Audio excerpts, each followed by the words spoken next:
So guys I hope कि आप लोग का कंफ्यूजन, आपको कोई कंफ्यूजन नहीं है, it's clear. Yes, Rajkumar sir हैं, बाकी कहाँ पर है? Others are joining.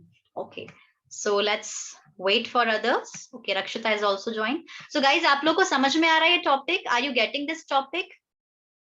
Yes, Shalini, it's clear. Last 2 days you are thinking I am not responding your yes. questions and observations.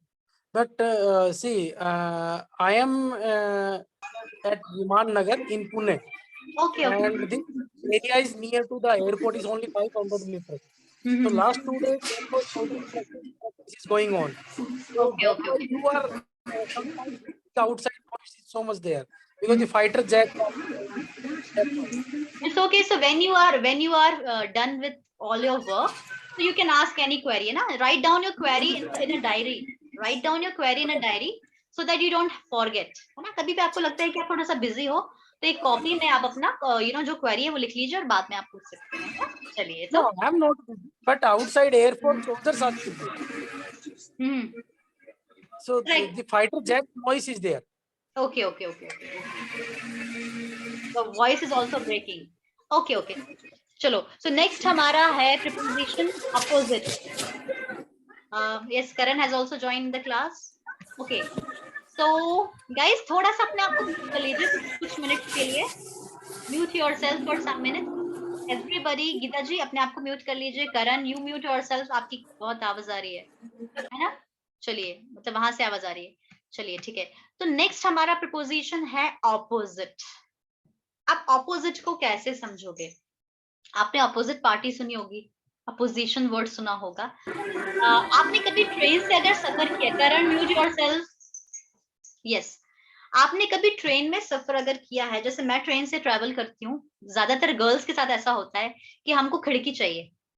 Window वाली सीट के लिए मतलब एवरीबडी वांट्स विंडो सीट. ऐसा होता है ना कि मुझे तो विंडो वाली सीट मिल जाए तो मजा आ जाए, राइट? तो जैसे मान लीजिए एक ट्रेन में 2 सीटें हैं. I am just visualising. एक सीट ये है और एक सीट ये है. अब मान लीजिए मेरा चेहरा खिड़की है, इमेजिन, और यहाँ पर एक सीट है, यहाँ पर एक सीट है, और 2 पर्सन बैठे हैं आमने सामने. उसको बोलते हैं अपोजिट. तो जब ट्रेन में आपके सामने एक और पर्सन बैठा होता है, वो जो पोजीशन होती है दैट इज कॉल्ड अपोजिट. जैसे मान लीजिए ये दोनों बोल रहे हैं. Can you see this picture, cartoon picture? यहाँ देख रहे हैं, दोनों एक दूसरे को कर रहे हैं, they are laughing, right? So his face, इनका जो फेस है और इनका फेस बिल्कुल आमने सामने है, बिल्कुल आमने सामने, एग्जैक्ट. तो जब 2 चीज एकदम आमने सामने होती हैं, बिल्कुल एग्जैक्ट, उसको बोलते हैं अपोजिट, आमने सामने. एक और एग्जांपल बताती हूँ. जैसे मान लीजिए आपका घर और आपका स्कूल बिल्कुल आमने सामने है. मान लीजिए आपके स्कूल का गेट और आपके घर का गेट बिल्कुल आमने सामने है. आपने जैसे ही स्कूल का गेट खोला, आपको अपना घर नजर आ रहा है, उसको बोलते हैं opposite. So my school is opposite my home. अब अपोजिट का मतलब पीछे मत समझना बिल्कुल. बहुत से लोग अपोजिट को पीछे समझते हैं कि अपोजिट मतलब उस तरफ. नो, अपोजिट मतलब एकदम आमने सामने. कॉलेज की मेन बिल्डिंग और आपके घर की मेन बिल्डिंग एकदम फ्रंट में है, आमने सामने. That is called opposite. और सिंपल एग्जांपल मैंने आपको बताया कि ट्रेन में जब हम बैठते हैं और हमारे सामने एक व्यक्ति बैठा होता है, तो उसे हम पोजीशन को अपोजिट बोलते हैं. See, there is a school opposite my home या हाउस. मेरे घर के ठीक सामने क्या है, आमने सामने क्या है? स्कूल. अब बहुत से लोग सोचते होंगे मैडम अपोजिट मतलब सामने होता है, तो इन फ्रंट ऑफ मतलब भी तो सामने होता है. जैसे मेरा घर ना स्कूल के सामने है, my home is in front of my school. But in front of और अपोजिट में पता है क्या डिफरेंस है?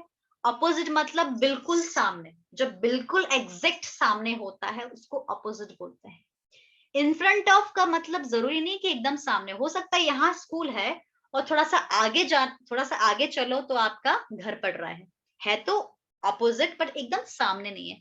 तो कोई चीज एकदम सामने हो तो उसके लिए अपोजिट. फेस एक दूसरे के सामने हो पर एकदम फेस सामने नहीं है, थोड़ा बहुत आगे पीछे है, तो इन फ्रंट ऑफ यूज करते हैं. क्लियर है गाइस? जैसे अगर आप एमपी नगर आप आए, भोपाल में एमपी नगर है, वहां अगर आप आए तो हमारा जो पैरामाउंट इंस्टीट्यूट है उसकी अगर मैं आपको पोजीशन लोकेशन आपको बताऊं, लैंडमार्क बताऊं, तो जो FCI food corporation of India, FCI की जो बिल्डिंग है उसके ठीक सामने हमारा पैरामाउंट इंस्टीट्यूट है। तो पहले आप एफसीआई ढूंढो और बिल्कुल उसके ठीक सामने आप देखो, आपको पैरामाउंट मिल जाएगा। So Paramount institute is opposite FCI building at MP Nagar. तो यहाँ पर समझ में आया, अपोजिट एक प्रपोजिशन हो गया, आमने सामने, और एट एमपी नगर एक प्रपोजिशन हो गया। क्लियर है? Is it clear to all of you? है ना? ट्रेन वाला सीन याद कर लीजिए, बिल्कुल इजी हो जाएगा। अब नेक्स्ट है इन फ्रंट ऑफ और बिफोर। इसका मतलब भी होता है सामने। जैसे मेरे घर के सामने ना, मेरे घर के सामने एक ब्यूटी पार्लर है, there is a beauty parlour in front of my home, in front of my house. तो जरूर नहीं एकदम सामने, थोड़ा आगे चल के सामने है, एग्जैक्ट नहीं है, राइट? जैसे my friend sits in front of me in the classroom. आप क्लासरूम में बैठे हैं और मेरे सामने, मान लीजिए मैं यहाँ बैठी हूँ, ये मेरे सामने बैठा है, मेरे सामने उसका बेंच है, हम दोनों का बेंच आमने सामने, सामने इन फ्रंट ऑफ, राइट? जैसे my friend's house is in front of my house. हम लोग आमने सामने रहते हैं, आमने सामने अलग है, सामने अलग है, ठीक है? एक और इन फ्रंट ऑफ को ऐसे भी यूज कर सकते हैं, today I am going to perform in front of you. Hello everyone, today I am going to perform in front of you all, I am going to perform before you all. तो before का मतलब भी सामने होता है। Before के दो meaning है। बिफोर का पहला मीनिंग है पहले, है ना? 8 बजे के पहले आप लोग क्लास ज्वाइन कीजिए, ज्वाइन क्लास बिफोर 8, 8 के पहले, ठीक है? तो बिफोर मतलब पहले भी होता है, और बिफोर का मतलब सामने भी होता है। I am going to perform in front of you, मैं आपके सामने परफॉर्म करने वाली हूँ।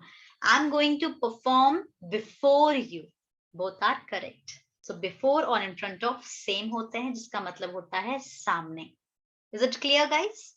चलो नेक्स्ट हमारा है बिहाइंड। सबको पता है ये सबसे सिंपल प्रपोजिशन होता है बिहाइंड। बिहाइंड मतलब पीछे। चलिए देखते हैं। आप देख सकते हैं ये लड़का लड़की खड़े हुए हैं। अगर मैं बोलूं मैं यहाँ पर 3 सेंटेंस बना सकती हूँ। जैसे this tree is between boy and girl. जो पेड़ है लड़का और लड़की के बीच में है। 2 पर्सन है, 2 पर्सन के बीच में, मतलब between. So this tree is between this boy and girl, ठीक है? अब ये जो लड़का है ये पेड़ के पीछे खड़ा हुआ है, या ये भी बोल सकते हैं लड़की के पीछे खड़ा हुआ है। This boy standing behind the tree and behind the girl. और ये जो लड़की है सामने खड़ी हुई है, this girl is in front of the boy, this girl is in front of the tree. जैसा आपको बोलना है ना? राइट? सो आप देख सकते हैं मैंने 3-4 एग्जांपल बताए। The boy is behind the girl and the girl is in front of the boy. Clear है? ठीक है। तो बिहाइंड जैसे मान लीजिए मेरे घर के पीछे एक स्कूल है। So there is a school behind my home, और there is a building, school building behind my house. मेरे घर के ठीक पीछे एक स्कूल की बिल्डिंग है। ऐसे बोल सकते हैं, बिहाइंड मतलब पीछे। जैसे शी इज स्टैंडिंग बिहाइंड मी, वो मेरे पीछे खड़ी हुई है, हाँ वो मेरी सिस्टर है, she is standing behind me, like this. Okay, so अब देखो आपने कितने प्रिपोजिशन कर लिए, आराम आराम से देखते हैं। ये थे प्रिपोजिशन ऑफ प्लेस। तो पहला हमारा क्या था? एट और इन बताया, फिर मैंने आपको बिटवीन बताया, अमंग और बिटवीन में क्या डिफरेंस है। फिर हमने पढ़ा इनसाइड या इन, फिर हमने पढ़ा ऑन, फिर हमने पढ़ा ओवर। ओवर आपको समझ में आ रहा है? ओवर और ऑन में क्या डिफरेंस है? ऑन मतलब सरफेस कांटेक्ट में है, ओवर मतलब सरफेस कांटेक्ट में नहीं है, एक जगह से एक साइड से दूसरे साइड, अक्रॉस समथिंग। फिर हमने अंडर पढ़ा, अंडर मतलब किसी के नीचे, cover. Under as, under 2000, under 50, ठीक है? अबव मतलब किसी लेवल के ऊपर, अबव किसी लेवल के नीचे, below, below the sea level, above the sea level, above the knee, below the knee, above the cloud. The birds are flying above the clouds. ठीक है? फिर अपोजिट, ट्रेन वाला सीन याद आया, बिल्कुल आमने सामने, ठीक आमने सामने, आपका फेस और इस दोनों पर्सन का फेस एक दूसरे के आमने सामने है, फेसिंग ईच अदर, ठीक है? फिर हमने पढ़ा इन फ्रंट ऑफ या बिफोर, वो भी सामने होता है, वो एग्जैक्ट सामने नहीं होता। जैसे the boy is behind the girl and the girl is in front of the boy. ठीक है. अब हमारा नेक्स्ट प्रिपोजिशन बहुत मजेदार है, that is preposition of time. अब टाइम की बात कर रहे हैं, बहुत सारे होते हैं, हमें इसको रटना नहीं है, हमें इसको वैसे ही समझना है जैसे मैं आपको बता रही हूँ. सो प्रिपोजिशन ऑफ टाइम में ऑब्वियसली हम टाइम की बात करते हैं, बट बच्चों से मैं बोलती हूँ टाइम. जब भी मैं टाइम की बात करती हूँ तो बच्चे सोचते हैं क्लॉक. जब भी टाइम की बात मैं करूँ तो उनको घड़ी याद आती है, ये 1 2 3 4 5 6 7 8 9 10 11 12. नहीं, इसके अलावा भी और चीजें हैं जहां पर टाइम के लिए अलग अलग प्रिपोजिशन यूज होते हैं. चलिए देखते हैं कौन कौन से. सबसे पहला जो सबसे आसान वो मैं स्टार्ट करती हूँ, वो है क्लॉक, घड़ी वाला टाइम. जैसे I go to college at 8 AM. I start my class at 8 PM. You attend my class at 8 PM. आप ठीक 8 बजे मेरी क्लास अटेंड करते हो, तो एग्जैक्ट टाइम के पहले हम एट यूज करते हैं. Very very important thing. मान लीजिए आपने 8:15 बजे क्लास अटेंड करी है, मान लीजिए करण ने 8:15 पे क्लास अटेंड करी है या 8:30 पे क्लास अटेंड करी है, तो कभी भी आप ये नहीं बोलोगे कि I have attended class at 8:15, at 8:30. तो 8 अगर पूरा 8 हुआ तभी एट यूज करेंगे. एट 8:30 नहीं होता है, वो रॉन्ग होता है. बहुत सारे लोग यूज करते हैं but wrong. At 8:15 wrong. At 10 wrong. तो 8 10 8 15 8 20 8 26 8 30 वहां कभी भी एट यूज नहीं करना है. तो कब यूज करना है एग्जैक्ट, मतलब पूरा पूरा बजना चाहिए. तो पूरा 1 बजे, पूरा 2 बजे, 3 4 5 6 7 8 9 10 11 12, राइट. सो एग्जैक्ट हो तभी आपको एट यूज करना है. 8:30 7:20 5:20 में कभी भी एट यूज नहीं करना है. पॉइंट टू बी नोटेड, याद रखिए. कई बार हम एप्लीकेशन लिखते हैं या कई मैसेजेस करते हैं ग्रुप्स में तो हम यूज कर लेते हैं, डोंट यूज दैट. तो एग्जैक्ट टाइम के लिए ही एट यूज करते हैं. और अगर एग्जैक्ट टाइम तो एट मैम, तो एग्जैक्ट टाइम नहीं रहेगा तो क्या यूज करेंगे? तो कुछ यूज नहीं करना है. Skip that. जैसे शी ज्वाइंड क्लास 8:30 yesterday. उसने कल 8:30 बजे क्लास ज्वाइन की. She joined class 8:30 yesterday. Don't use anything. अटपटा लगता है, अजीब लगता है, बट वही सही है. क्लियर है? वहां एट हटा दो, बाकी यूज ही नहीं करो, right. My English class starts at 7 at 8. Meet me at 5 o'clock. मुझसे 5 बजे मिलना. Meet me 5:30. 5:30 बजे मिलना. Meet me 5:30, not at 5:30. से 5:30 ओनली. क्लियर है? नई चीज है आप लोगों के लिए, है ना, इसको ध्यान रखिए. चलिए नेक्स्ट प्रपोजिशन है ऑन. अब आप सोच रहे हैं मैडम ऑन तो हमने पढ़ लिया, the cat is sitting on the bench. वो ऑन अलग था. मैंने क्या बताया, एक वर्ड को आप कई तरह से यूज करते हैं. वो था preposition of place, sorry preposition of position. बिल्ली कहाँ बैठी है? बेंच के ऊपर बैठी हुई है, वो बिल्ली की पोजीशन है. अब पोजीशन की बात नहीं हो रही, अब टाइम की बात हो रही है. जैसे डे, जितने भी डे होते हैं और जितनी भी डेट्स होती है उनके पहले ऑन यूज होता है. जैसे you attend my class on Monday. You attend my class on Tuesday. Monday को मेरा फास्ट होता है. I keep fast on Monday. It is holiday on Sunday. I will come back to Bhopal on Sunday. So on Sunday, on Monday, on Tuesday, on Wednesday. So जो भी आपके days होते हैं उनके पहले क्या यूज करते हैं? on. आपको पता है ये. फिर dates, जैसे 18 मार्च को होली है. It's or it will be holy on 18th of March. On 18th of March it will be holy, right? So 18 मार्च क्या हो गया? तारीख.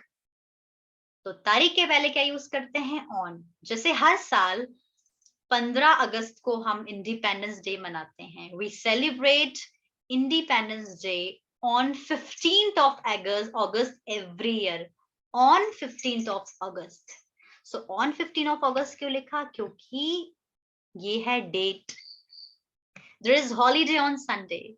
There is holiday on Friday क्योंकि फ्राइडे को होली पड़ रही है, right? So my birthday comes on, or my birthday is coming on Tuesday. इस साल जो मेरा बर्थडे है वो मंगलवार को पड़ेगा. So this year my birthday is coming on Tuesday. So guys clear है?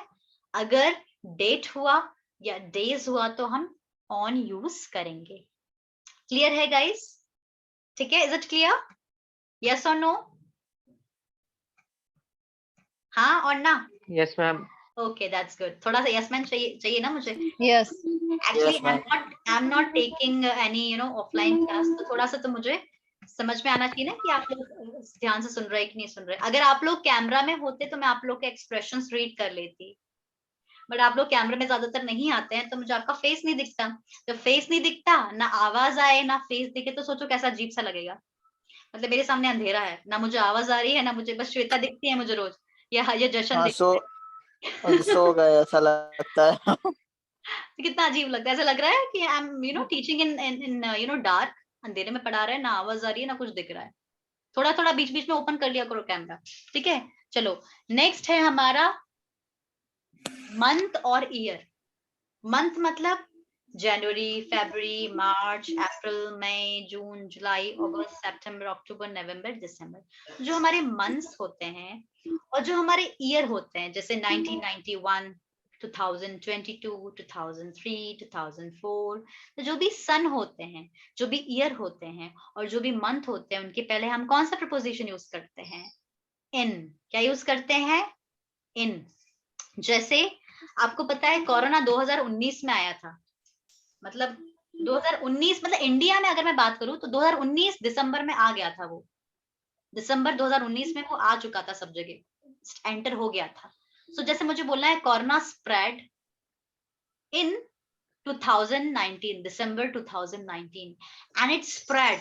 फैलना कब स्टार्ट हुआ था? दिसंबर, जनवरी 20 से या मार्च से वो फैलना स्टार्ट हो गया था। मार्च 2020 से फैलना स्टार्ट हो गया था। आपको याद है मार्च में लॉकडाउन हुआ था पहला, डू यू रिमेम्बर गाइस? मार्च में लॉकडाउन स्टार्ट हो गया था 2020 में, जब पहला course. Yes, yes. Was, nobody can forget, है ना? पहले तो लग रहा था यार क्या हो गया, ये इतने दिन लॉक हो गए हैं, बट बाद में जब सब फ्री हो गए, यार लॉकडाउन फिर से हो जाए। अब लोग लॉकडाउन के लिए they are dying for lockdown. हाँ छुट्टी तो मिली, राइट? चलो, सो इंडिया गॉट, स्टूडेंट के लिए अच्छा है। हाँ ये तो है, पर बच्चे बिगड़ गए, पता, दे स्पॉइल्ड बिकॉज Yes, ना correct. मोबाइल यूज करने लगे ना, so they don't attend online class, they use mobile, WhatsApp and so on। छोटे छोटे बच्चे, they, that's why थोड़ा सा उसका इफेक्ट पड़ा, बट अभी everything is offline now, thank God। चलो, so yes, okay, we got freedom in 1947। obviously India को, भारत को स्वतंत्रता 1947 में मिली थी, in 1947। तो 1947 के बाद क्या हुआ? पहले क्या हुआ? इन। मार्च के पहले क्या यूज हुआ? इन। तो सन के पहले और मंथ के पहले इन यूज होता है। हमें हमारे संविधान की स्थापना, when we our constitution was built in 1950। तो कॉन्स्टिट्यूशन कब बना? 1950 में बना, तो in 1950। I was born in July in 1991। मेरा जन्म कब हुआ? जुलाई में 1991 में, तो in July in 1991। क्लियर है गाइस? Is it clear? इनका यूज होता है मंथ्स और ईयर के लिए, पर डेट के लिए और डे के लिए होता है ऑन का यूज। ध्यान दीजिए, कंफ्यूज नहीं होना है। नेक्स्ट प्रपोजिशन है तक। ये इंपॉर्टेंट है, बच्चे बड़े कंफ्यूज रहते हैं। तक, देखिए एक अनटिल होता है, एक टिल होता है। देखिए यहाँ पर एक टिल है, एक अनटिल है, एक अप टू है। तीनों का मीनिंग सेम है, चाहे वो टिल हो, चाहे वो अनटिल हो, चाहे वो अप टू हो, तीनों का मीनिंग सेम है। स्पेलिंग ध्यान दीजिए, टिल में डबल एल आता है, बच्चे ऑपोजिट कर देते हैं, इसको लिखने में हम कई बार गलती करते हैं। अंटिल में डबल एल नहीं आता है, अंटिल में हम डबल एल लिख देते हैं, नहीं, अंटिल में एक बार एल आएगा और टिल में दो बार एल आएगा। ध्यान दीजिए, हम क्या करते हैं, अंटिल में भी डबल एल लिख देते हैं। ध्यान दीजिए, रिटर्न का बता रही हूँ मैं, कई बार मैंने देखा है। टिल, अंटिल, अप टू, मतलब जैसे मुझे बोलना है मैं 9 बजे तक, मैं 9:15 बजे तक क्लास लेती हूँ, कभी कभी 9:15 तक, ज्यादातर मैं 9:15 तक लेती हूँ। तो मान लीजिए मुझे बोला 9:15 तक मैं क्लास लेती हूँ, तो मैं बोलूंगी I take class till 9:15, until 9:15 और up to 9:15 तक, right? So you should come back until up to 9। आपको 9 बजे तक आ जाना चाहिए। You should come back till 9, until 9, up to 9। We will complete our project till January। जनवरी तक हम अपना प्रोजेक्ट कंप्लीट कर लेंगे, right? I will finish your batch till Monday। I will finish your batch till 22nd. ऐसे है ना. She can come till Sunday. She can come until Sunday. She can come up to Sunday. तो जहां भी आपको तक word use करना हो वहां पर आप क्या यूज कर सकते हैं, till, until या up to. तीनों सेम है. Don't get confused. ठीक है. चलिए नेक्स्ट है बिफोर या आफ्टर. ये सबको पता है. बिफोर मतलब पहले, मतलब बाद में. जैसे you should come before 8 o'clock. आपको 8 बजे से पहले आना चाहिए. You should attend class before 8. So before मतलब पहले. You should come before 9. You can come after 9. She can come after Sunday. She can go before Sunday. Before and after, पहले और बाद में. क्लियर है गाइस? नेक्स्ट हमारा preposition है जो सबको आता है, फ्रॉम. मैं 8 से 9 तक क्लास लेती हूँ. I take class from 8 to 9. From 8 to 9. You attend my class from Monday to Saturday. आप मंडे से सैटरडे मेरी क्लास अटेंड करते हो. You attend my class from Monday to Saturday. Right? जैसे सेल लगा हुआ है. There is a sale from Sunday to Saturday. Sunday से लेकर सैटरडे तक एक सेल लगा हुआ है, महासेल. Right.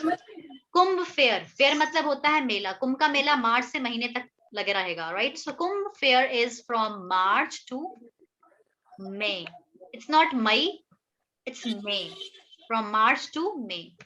NDA government is from 2019 to 2024. जो NDA की गवर्नमेंट है वो 2019 से 2024 तक रहेगी. राइट. So from to का मतलब होता है this, from this to that, से तक. Right. सबसे सिंपल है. You attend my class from 8 to 9.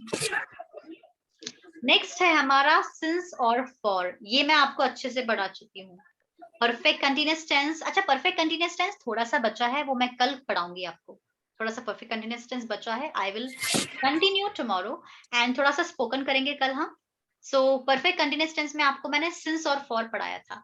जिसको since और for अच्छे से आ गया उसके लिए परफेक्ट कंटिन्यूअस टेंस बिल्कुल परफेक्ट रहेगा. राइट. जैसे she has been studying from 5. गलत है. 5 के पहले from यूज नहीं करना है. याद है श्वेता? है ना?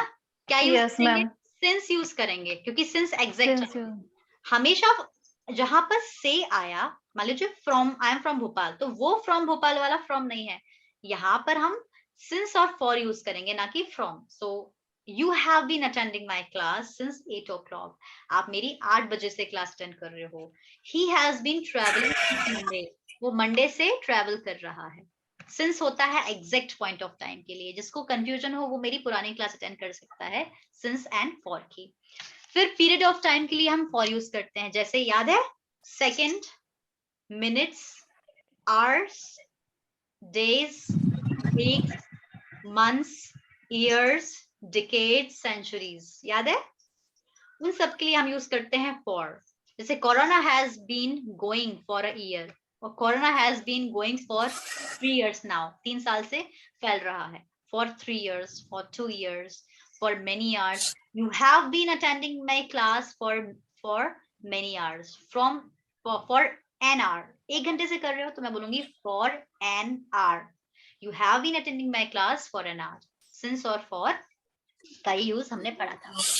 नेक्स्ट है प्रीपोजिशन ऑफ डायरेक्शन. तो जो प्रीपोजिशन ऑफ डायरेक्शन है वो मैं कल पढ़ाऊंगी आपको. ये भी इंपॉर्टेंट है, छोटा सा है. प्रीपोजिशन ऑफ डायरेक्शन हम कल पढ़ेंगे. ये लास्ट है. मेरे ख्याल से एक पेज बस बचा है. Preposition of direction. We will study this tomorrow.